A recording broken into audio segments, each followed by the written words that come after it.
Hello বন্ধুরা, কেমন আছেন? আশা করি সকলে অনেক ভালো আছেন। ভিসা পয়েন্ট চ্যানেল থেকে আপনাদের জানাচ্ছি স্বাগতম। নতুন একটি ভিডিও নিয়ে এসে পড়লাম আপনাদের কাছে। আজকের এই ভিডিওটা খুবই আকর্ষণীয় হতে যাচ্ছে, কারণ আজকে মালয়েশিয়া কলিং ভিসার আপডেট দিব। মালয়েশিয়ার কলিং ভিসা খুব শীঘ্রই চালু হতে যাচ্ছে।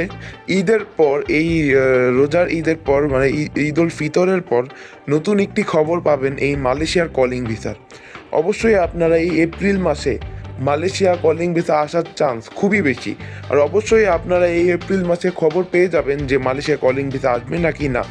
তাছাড়া মালয়েশিয়াতে বিভিন্ন ওয়ার্কিং ভিসা, তারপর কলিং ভিসা, মেন কথা হলো কলিং ভিসাটাই মানুষ সবচেয়ে বেশি চায়। যদি আপনারা কলিং ভিসার জন্য অপেক্ষা করে থাকেন, তাহলে এপ্রিল মাসটাও একটু অপেক্ষা করতে হবে। এপ্রিল মাসে নতুন একটি ভিডিও আপনাদের জন্য বানাবো যে মালয়েশিয়ার কলিং ভিসা আসবে কি না। খুব শীঘ্রই চালু হবে মালয়েশিয়া কলিং ভিসা, আপনাদের একটু হলে অপেক্ষা করতে হবে। তাছাড়া কম্বোডিয়াতে প্রচুর পরিমাণে বিল্ডিং কনস্ট্রাকশনের শ্রমিক লাগবে। এই কাজটি আমাদের অফিসে আছে।